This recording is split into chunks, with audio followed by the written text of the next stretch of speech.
Well, Donald Trump has his ceasefire, as we all suspected he would. And there are three things you need to know about it. Let's take a look.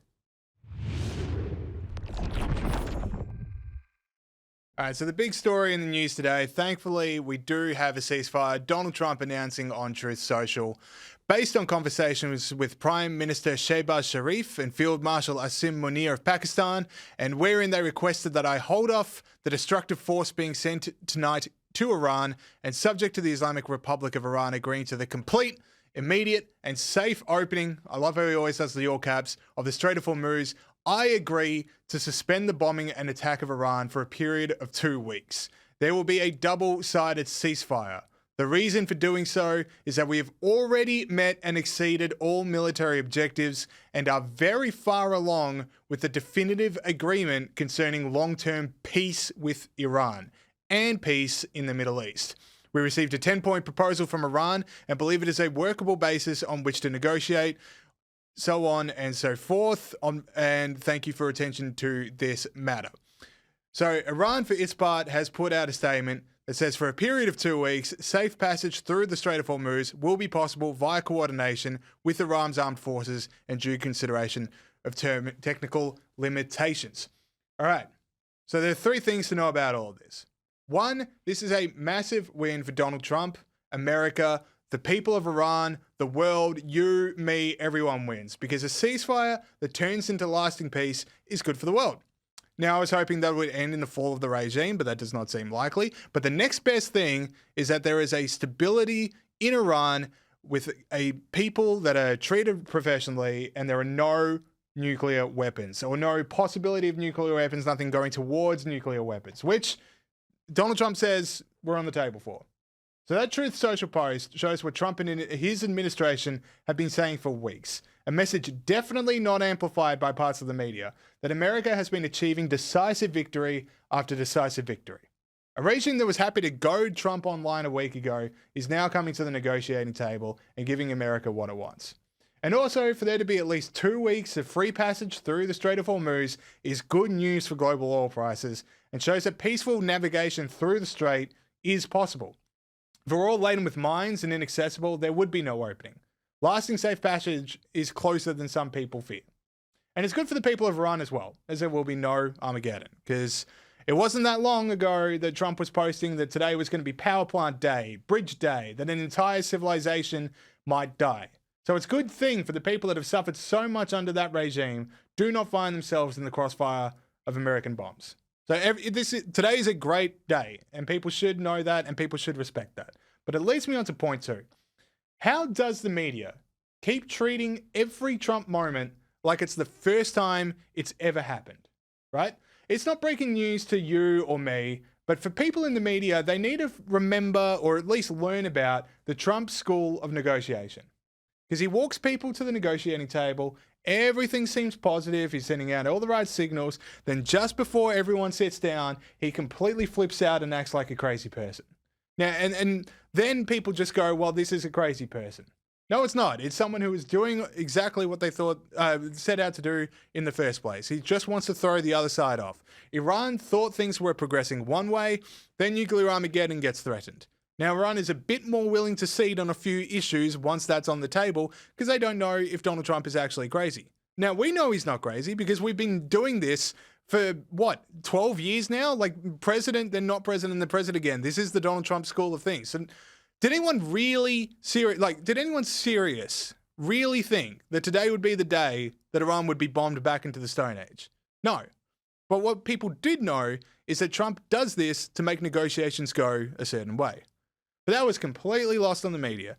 And not just the left-wing media, mind you. Like, the left-wing media, sure, they have treated every Trump moment like it's the first time anyone's ever acted weird in their lives, right?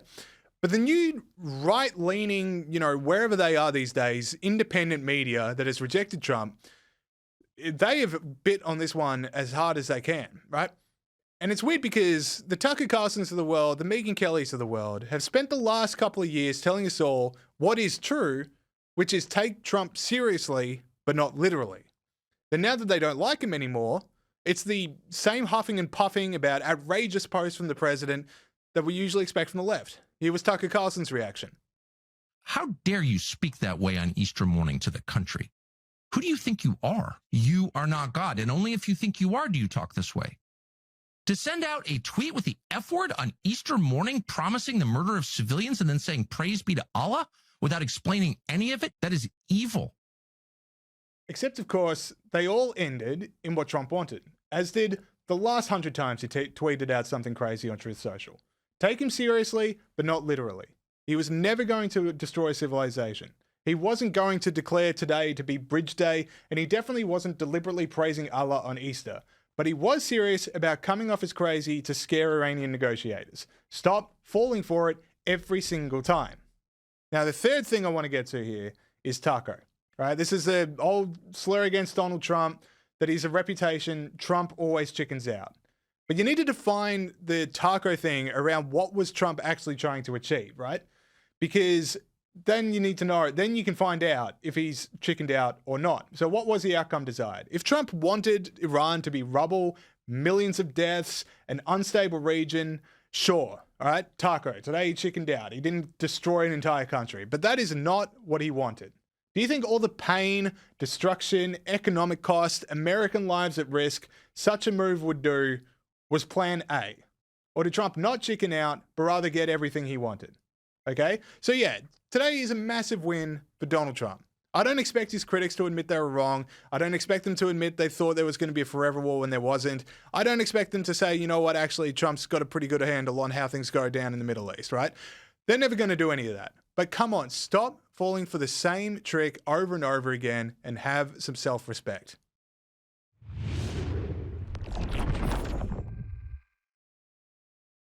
All right, so much more to talk about with what we've just heard about Iran. So I want to bring in Wrong Speak Publishing and Wrong Speak Films founder, author Adam B. Coleman. Thank you so much for joining us on the show.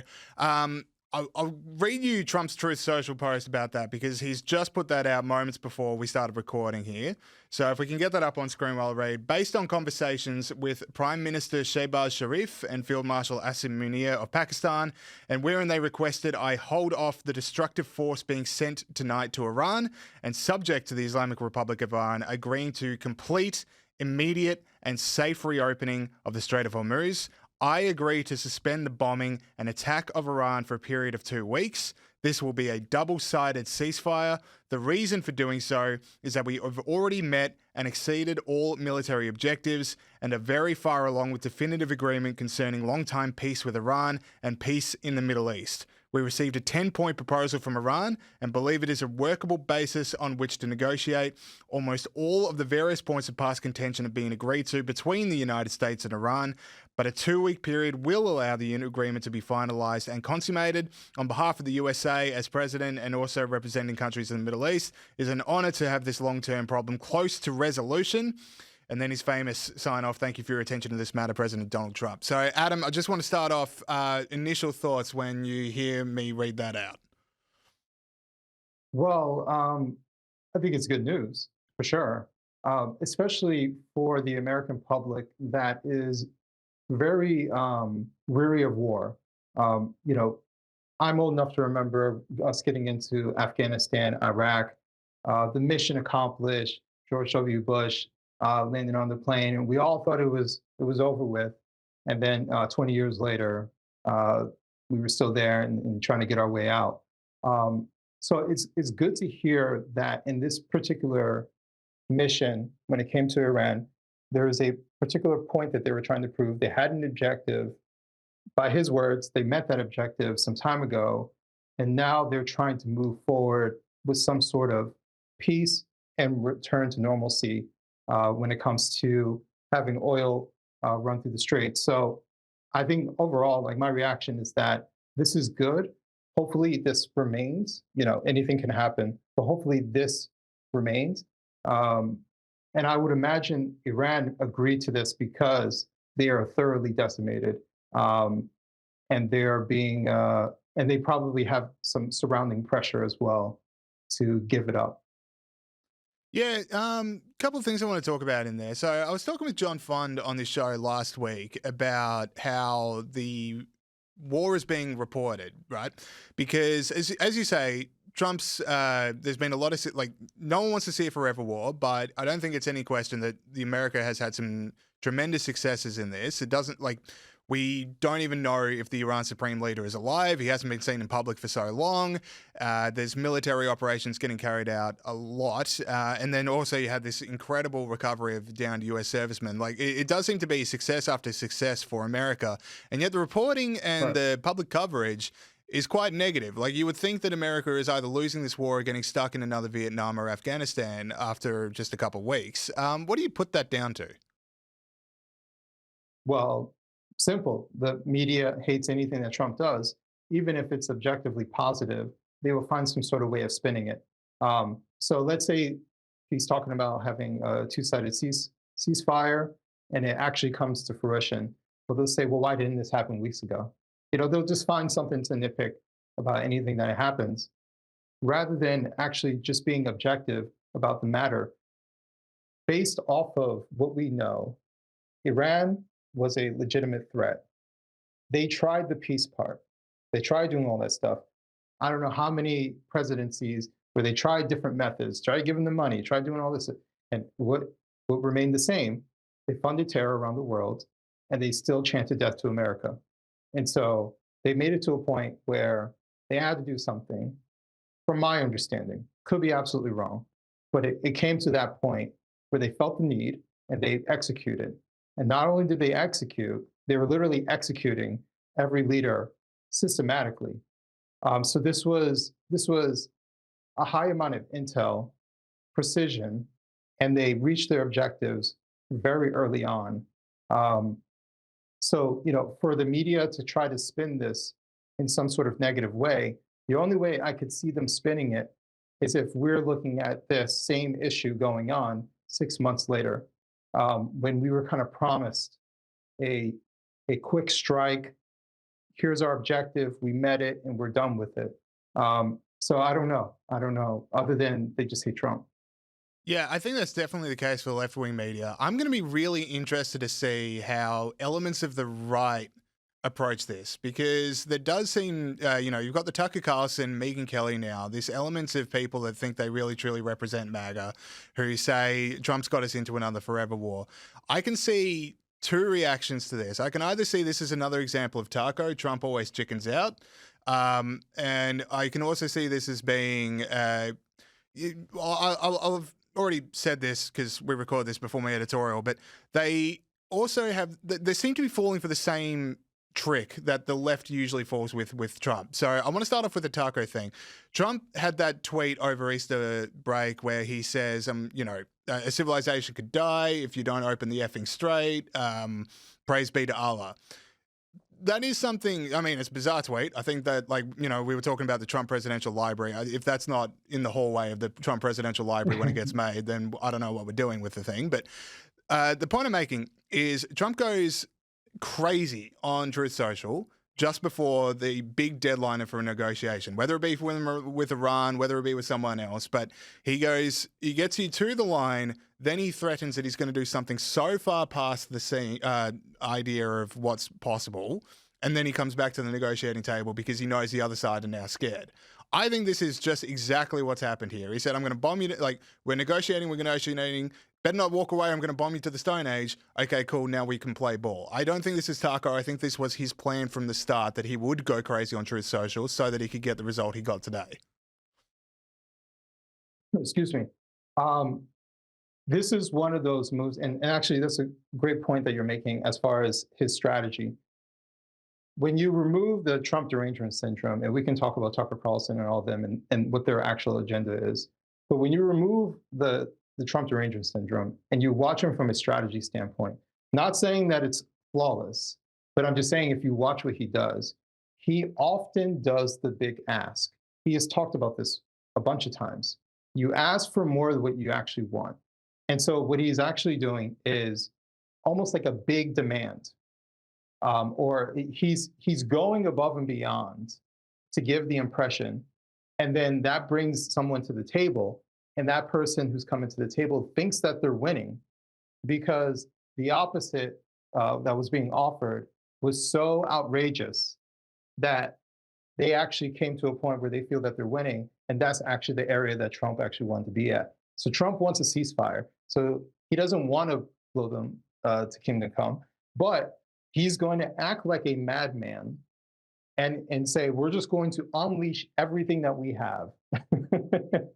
Right, he's going to sound like a crazy person. And so the Iran regime sees this, and they're already pretty decimated, and they say, you know what, and on top of that, I would guarantee that they have some sort of outside pressure from other Arab states as well, who see this as you need to do something now because this guy is a loose cannon. And now they ended up in the place that Trump actually wanted them to be at.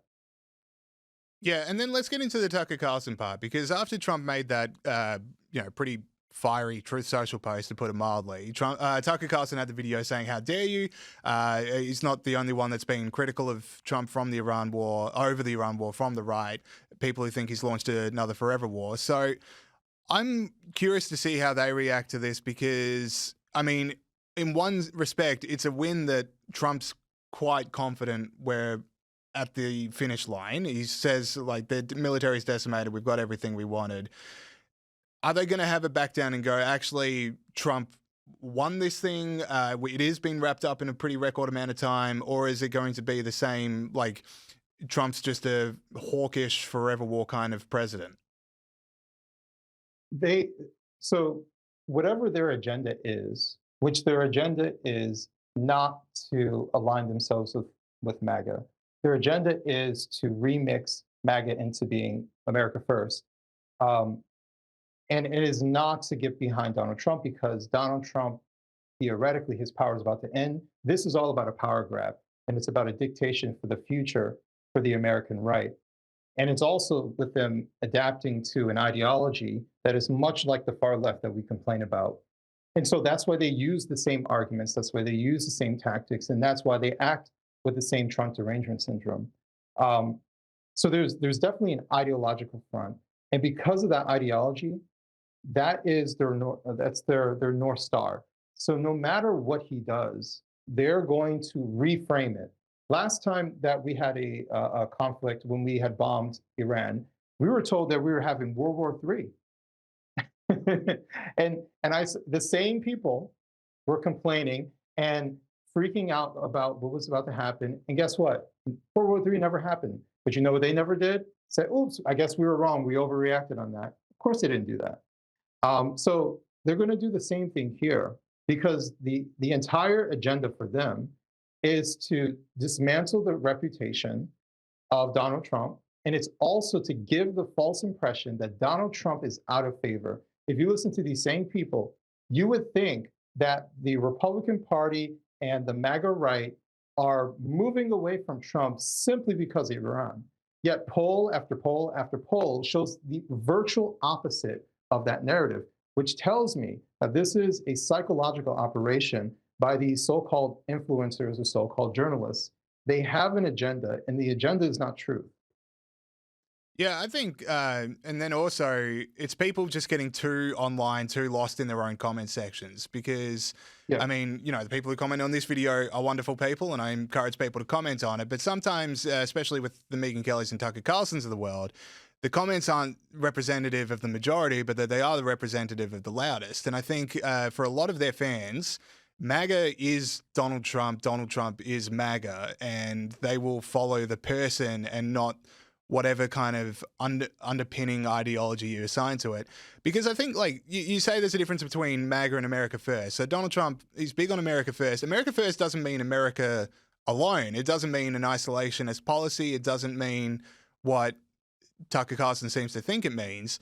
It just means that America should win at any time and on every single issue, which, maybe that's not a philosophy the way we traditionally think about, like, conservatism or liberalism or capitalism, but it is Right. consistent with Donald Trump. He just wants America to win. And to bring that to Iran, America wins when Ayatollah Khomeini, who thinks that America is the great Satan and thinks that the world apocalypse will be achieved once America is out of the picture and Islam will win, that guy can't have a nuclear weapon. And he can't even sniff a nuclear weapon. He can't even be able to spell the word nuclear weapon if America's going to be winning out of that issue. So You can say, "Oh, I've got the true test of where the MAGA base is."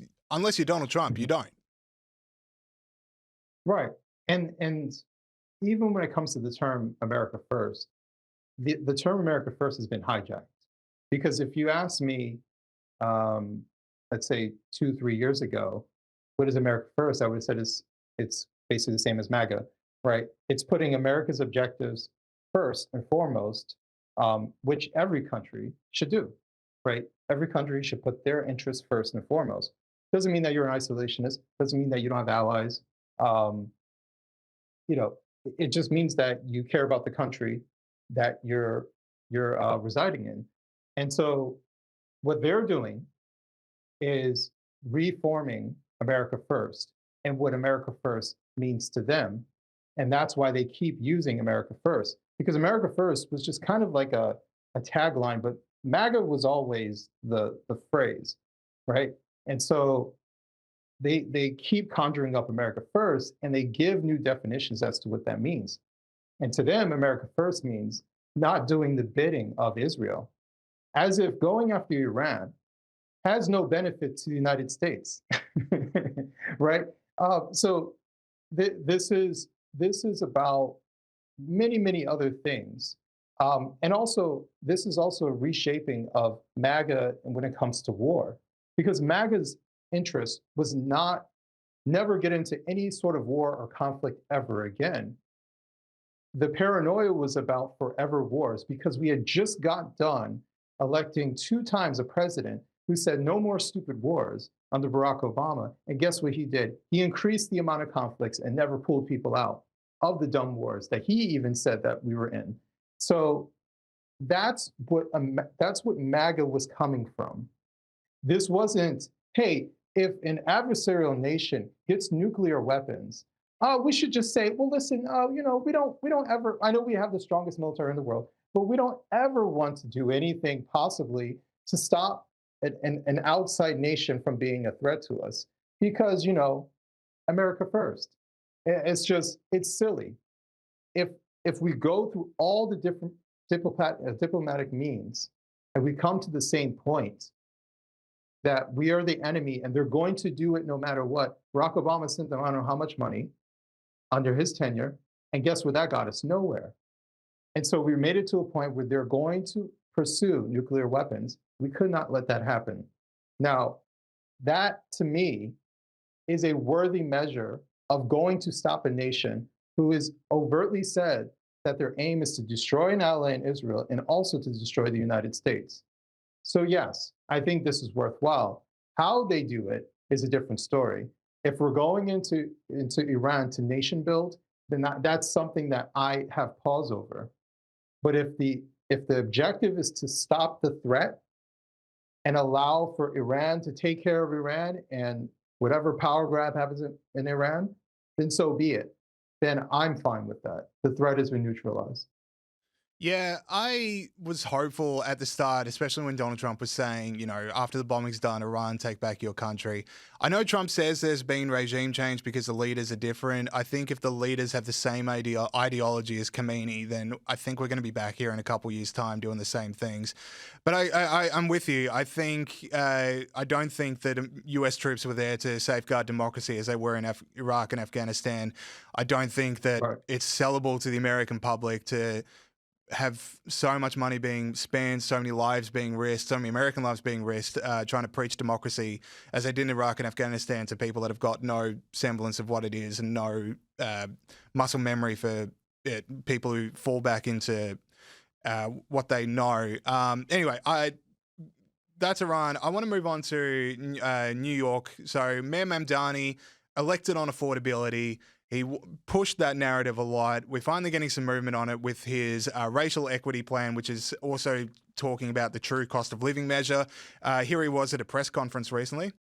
And while today's true cost of living measure confirms that the affordability crisis touches every corner of our city, we know that these effects are not applied evenly. So often, it is black and brown New Yorkers who are hit the hardest. This preliminary racial equity plan is the first step in developing a whole-of-government approach to tackling that reality.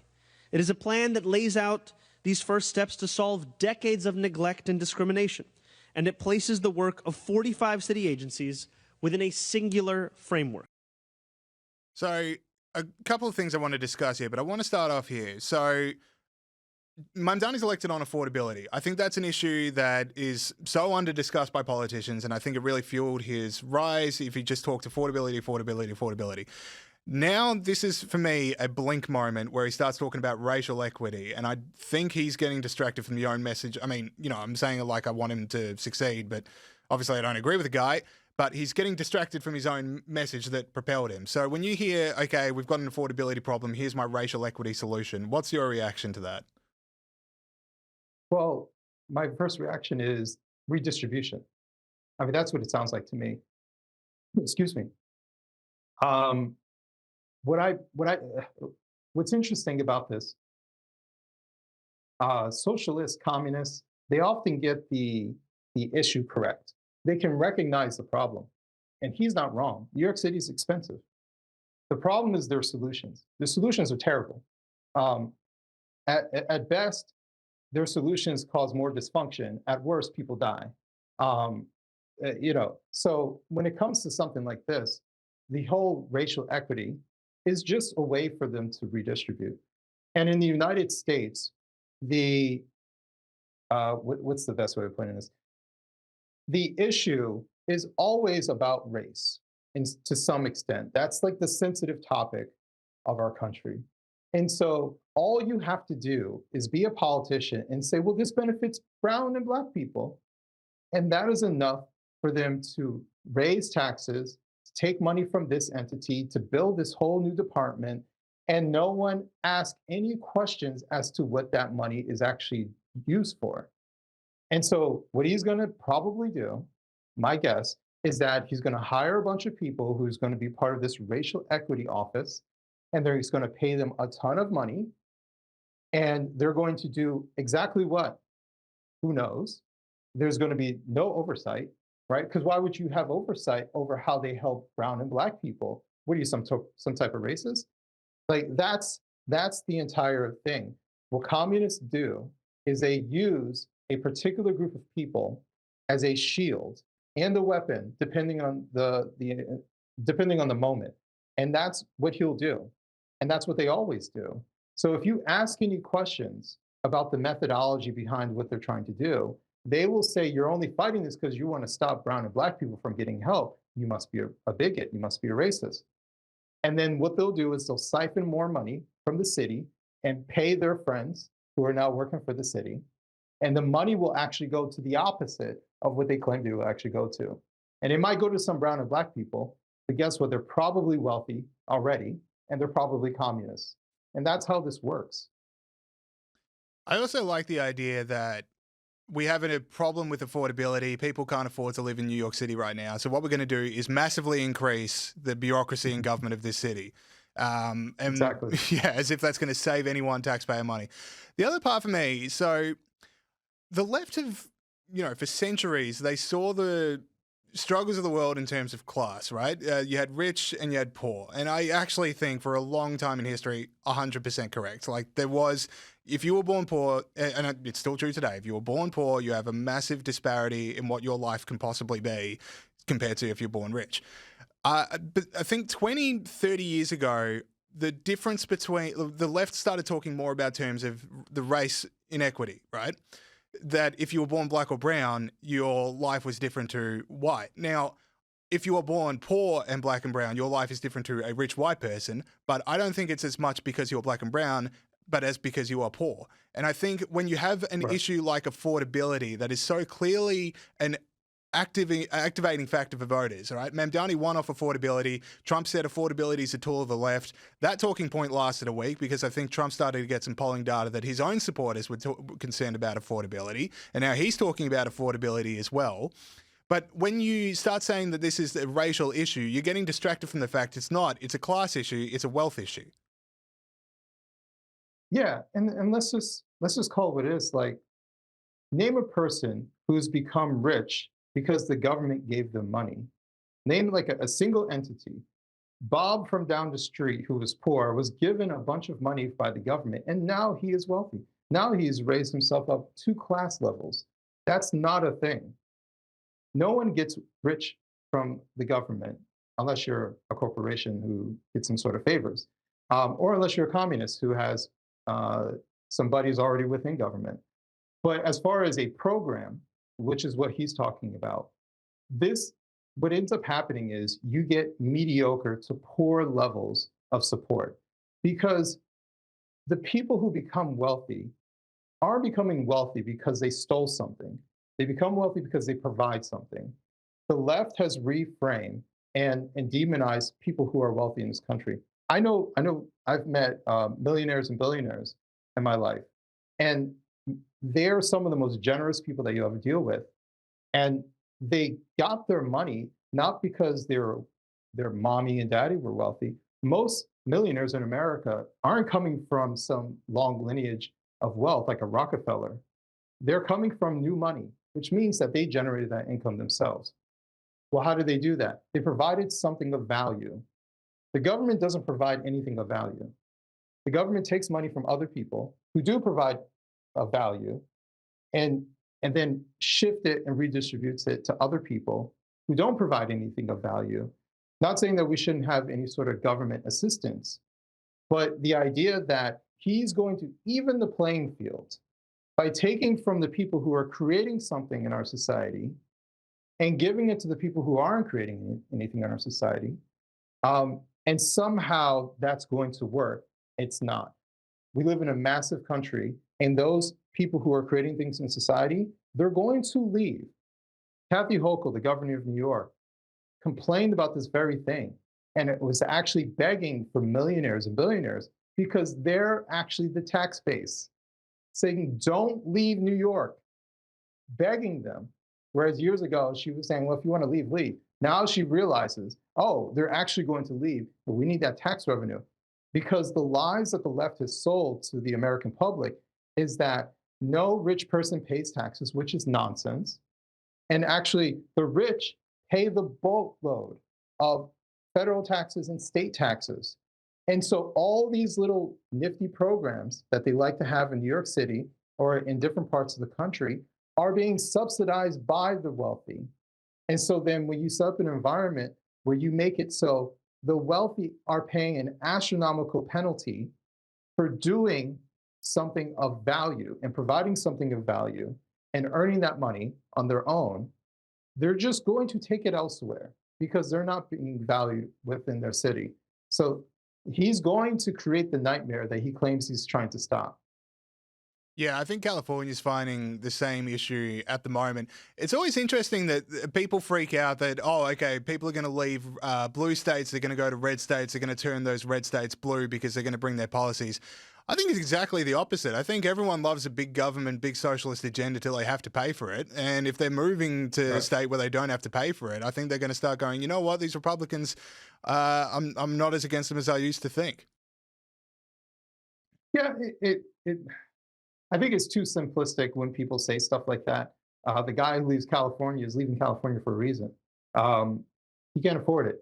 And many of them make that connection. So the idea that every person who leaves California is somehow going to become a Democrat in Texas or something like that. We'll use California as an example. California has a lot of Republicans within the state, but the way that the state is set up is that it's very regional.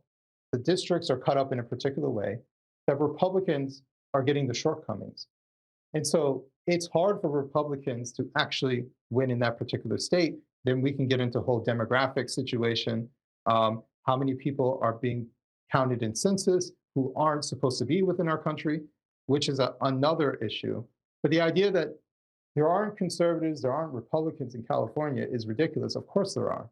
And those are the people who are leaving more often than not because they're tired of it.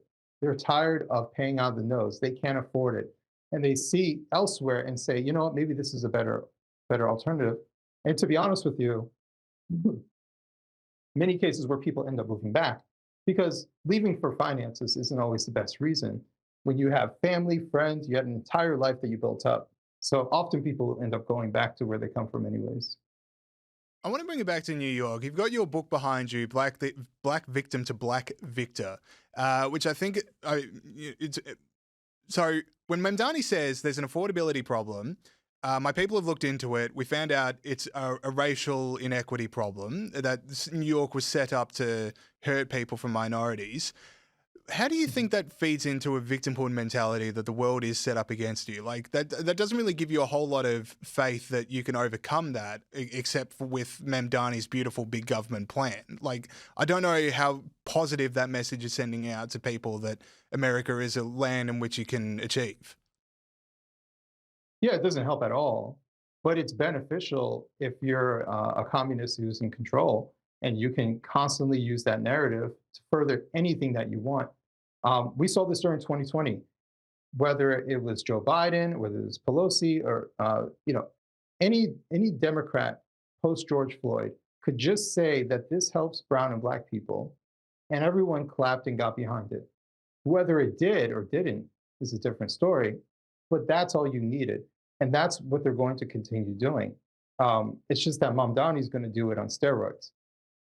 Excuse me. So, when we talk about victimhood, the state's not going to save you. And the reason why people are poor, which is an uncomfortable conversation that a lot of people don't want to have, is often their own doing. When you make bad decisions, I've been poor in my life. I grew up homeless a couple of times in my life. Love my mother, but there were times that she didn't make the best of decisions, right? And this is why within the book, I talk about the importance of family planning. And we already know, even Barack Obama has talked about this order, that if you get married, then have children, that you decrease the amount, that you decrease the percentage of actually becoming impoverished dramatically. And it's because these are steps to having prosperity. If we talk about the rich, if you watch the rich, they're all married and they do things in a particular order more often than not. And it works. And that's why they're able to have some sort of economic prosperity. And yes, we're dealing with inflation, things are becoming more expensive. But you know what doesn't help? Having two parents pay for two separate households, have two incomes going to two different places when they could be living together and have two incomes and supporting that single household. So when they talk about these different numbers as far as brown and black people not having as much as white Americans, blah, blah, blah, blah, they're usually talking about household income. And when most black children are growing up in separate homes from their parents, that means that we have a division in households. That means that we have a division in economics. And so, yes, we're not going to be that wealthy if we continue to go down this path of choosing to be reckless with how we engage in sex, reckless in how we choose to engage in family planning. And I'm not trying to be a hypocrite. I'm trying to be someone, yes, I had a child who's out of wedlock, but I'm repeating the behavior that I grew up with. And it took for me to become an adult and realize these things to champion the opposite. And so I would never tell someone to repeat what I did and the methodology that I took. It was because it was steps and things that I saw in my life, and marriage was not emphasized before having a child. So, if this is a cultural standpoint for a lot of Black Americans where they're not understanding why it's important, not just for economics, but for raising children, and how it benefits and how to properly choose mates. Like these are cultural family discussions, and that's how you change the trajectory. It won't come from some stupid racial equity plan. Yeah, that is such a powerful point. Thank you for sharing that. That was great. I want to move on here. Wrong Speak Films, which is what you run. You've got this documentary coming out, The Illegal Highways, where you're looking at what is an underreported but a very important issue, and it's something that Trump has also shouted out in his recent State of the Union, talking about Delilah's Law. Can you talk to us about this documentary? Can you talk to us about Delilah's Law, who she is, and what's happened? Yes, I got. We've been talking about legal immigration since Trump came down that escalator.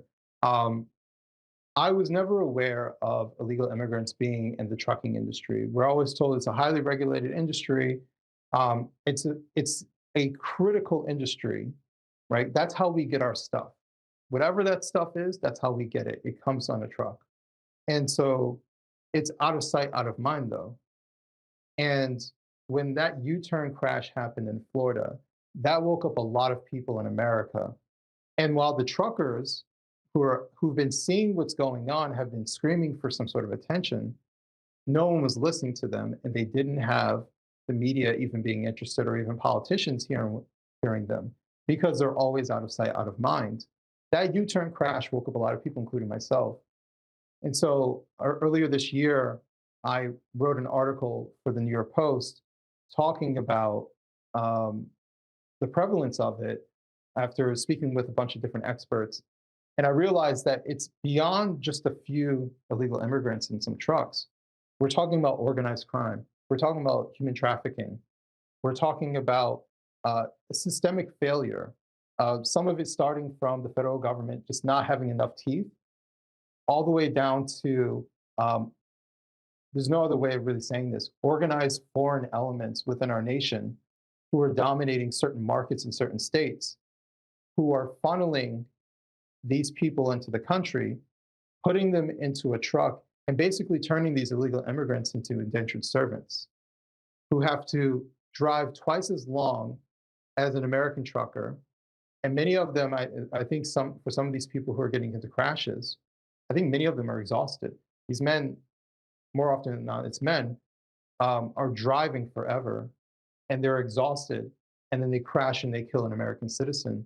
So with this film, I'm talking about this issue, but I'm also trying to tell the story of the victims who were harmed. Um, I have two families that I'm going to be uh, seeing soon. Um, but one of them I wrote about in my article, Deanne Miller, who lost her husband. He was crushed to death when the metal piping came off a truck by an illegal immigrant who had been deported 16 times. This is the reality, and she's left not having the love of her life, a man that she had known since she was 17, and they had just retired. These are real people who are being affected by this, and there are real policies that are in place that are preventing people from getting justice. And that's where you have Delilah's Law. This was much of a crusade by her father, Marcus Coleman, who I interviewed last night. And this man is lobbying the government, just an average father who's trying to get some sort of change to make sure that what happened to his daughter doesn't happen again. And by attacking the CDLs and attacking other elements to prevent it from happening. But by the grace of God, that his daughter is still alive, but she almost died 3 times after the crash for different complications, and she was in a coma. And now she can walk assisted, and she's nonverbal, and has a virtually different daughter than a couple years prior. Yeah, and I encourage people to watch the documentary "Illegal Highways" when it comes out. But could you get into more like what happened to Delilah? What were the Yeah. circumstances of that? And then what was it like being in the room with her father when he tells you that story? So the man who ran into Delilah, his last name is Singh. I can't remember his first name, but he was 20 years old. He's a legal immigrant in this nation. Um, his particular version of the story, might be true, is that he had taken his eyes off the road, didn't see that traffic had stopped. Like he was on the highway and it came to a stop because I think they were doing some sort of construction. It didn't see it. He didn't apply the brakes. There was no skid marks. They had already assessed that. So this is tens of thousands of pounds, whatever this load was, in this truck, and just went straight into the vehicle. And Delilah was in the back seat.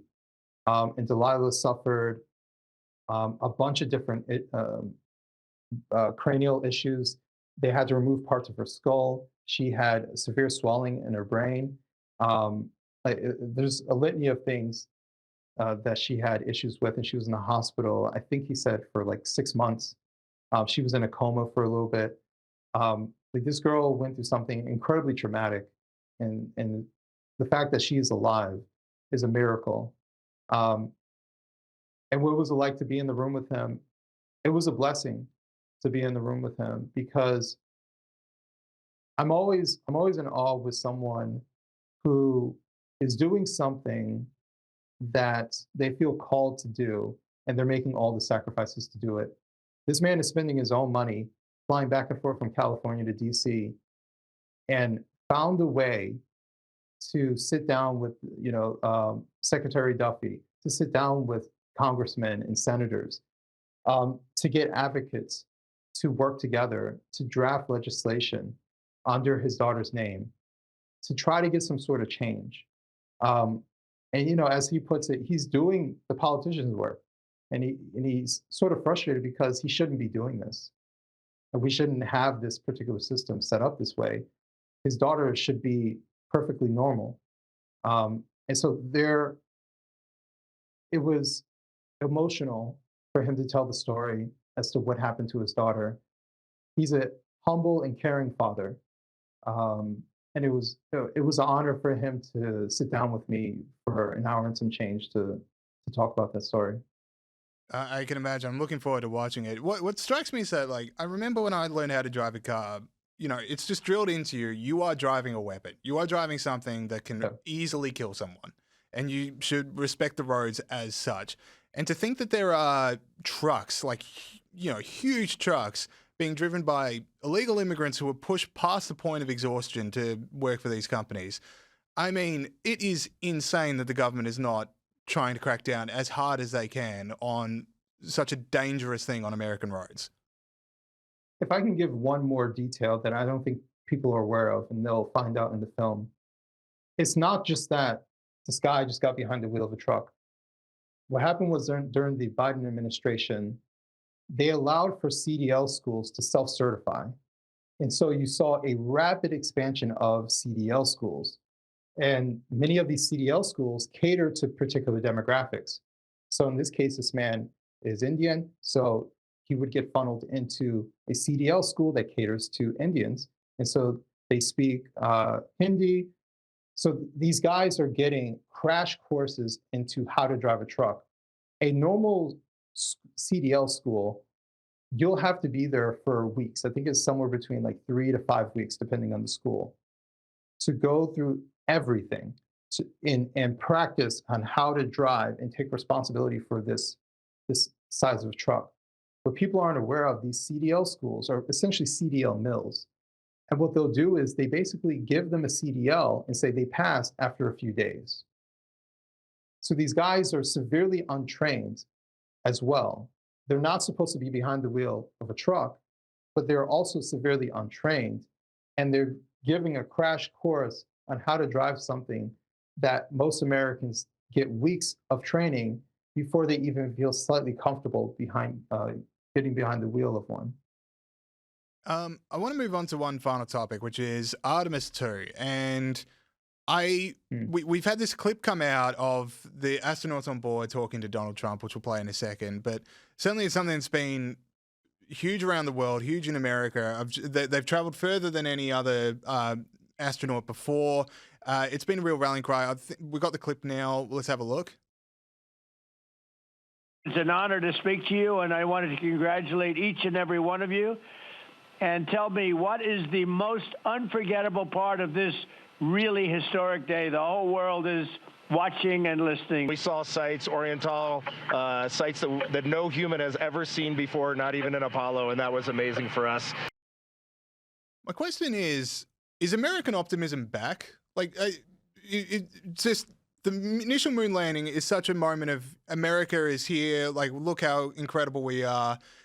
And then it just gets 30 years of nothing, the cynicism of the 90s, cynicism of the 2000s, America's actually not that good. Is this a moment where it's like, actually, you know what, America kicks ass? I think so. There's something about, I can't put my finger on it, but there's something about space exploration um, that that makes a nation proud, especially the United States. Um, I can't find anything wrong that you can criticize about this mission.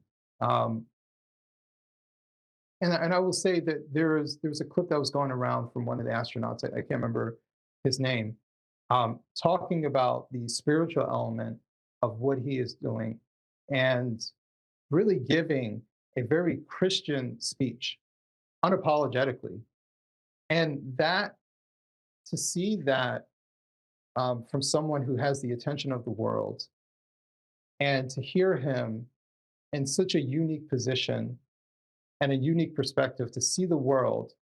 You know, we say zoom out, and he's at the ultimate zoom out to see the world and really take in a perspective that most Americans, not most Americans, pretty much every American would never get to experience. Um, you know, and to understand from a God perspective, from a God understanding, I should say, as to what this means from a humanity standpoint. I thought that was a special moment, a moment that we don't see too often. That someone with a microphone can say that in such not even a national way, but in a world way, to be consumed and not be cut off. So I was very appreciative of that moment for him to very eloquently say those words and how much that means to him. And yeah, you think like 10, 20 years ago to broadcast a very Christian message from space would have been seen as cringe, like it would have been dragged online. I don't see that now. You say you can't see any criticism, right? There was criticism in the initial moon landing, and it's, you know, I don't even want to. So Gil Scott Heron writes Whitey on the Moon, which I disagree with the message, but I think it's one of the most powerful poems of the 20th century. The idea that, like, a rat bit my sister Nell, but Whitey's on the moon. I can't pay her hospital bills, but Whitey's on the moon. You know, all this stuff is happening back on Earth that's hurting him, but white people get to go to the moon. Even, you know, removing the racial thing, just talking about economically, like we're in an affordability crisis. People are struggling. The gas and petrol prices are skyrocketing there. I am yet to see any libertarian or leftist or anyone like that go, hang on, why are we even doing this moon mission when there's bigger issues here? It does seem a bit of a rallying cry to be like, actually, there is things we can achieve. We don't need to be mired down in what's going wrong in the world. This is something that's going right. Yeah, and honestly, problems aren't linear in the way that, like, there's always going to be problems. This is something I always tell people. Just because there's a problem here doesn't mean that we can't do anything until this one particular issue is resolved. And it's a very, I don't know, childish way of seeing the world. I have problems, so why are these other things taking priority? I was like, well, you're not the center of the universe, right? And we can walk and chew gum. We can do many of things. Lots of things are happening around the world that are outside your control. And so that doesn't mean that we should stop everything until every other issue is resolved. And the space exploration is not just a vanity project. There's a reason why they're doing it. These are scientists. So this is a exploration because they're trying to take a greater understanding of what's going on. And also, there are lots of things that are in space now that are essential to our survival, including satellites, right? We have GPS, we have our cell phones, we can go just about anywhere. Now we have Starlink, right? So space is incredibly important, so much so that we have Space Force now. So this isn't some arbitrary vanity project of just sending a few people into space just to say that we did so. We've already been past that point. This is about furthering our exploration, and I do think that there's a need for it. But that doesn't mean that we just stop doing everything because, you know, someone somewhere is having some sort of existential crisis. And, you know, I'm not even familiar with that poem, but it just makes me want to roll my eyes. Oh, Whitey's on the moon. So I guess Whitey can't do anything until this guy has all of his issues resolved. I guess it's all Whitey's fault that he doesn't have all the things that he wants in life. You know, it's like main character syndrome to me. I will defend it. I love Gil Scott Heron. So back in the 60s, heck of a guy. But like, yeah, to it, just to wrap that up, like, a couple years ago when Trump does his whole "we need a space force" thing, a sitcom got launched, like, to make fun of the idea of America having a space force. But the sitcom didn't do well, and now we've gone past the moon. So I think it is like a turning tide of optimism winning over cynicism. But anyway, Adam B. Coleman, Wrong Speak Publishing. The Illegal Highways is a documentary that's going to be coming out soon. So make sure you're following One Next and keep up to date. Thank you so much for joining us. Thank you. I appreciate it.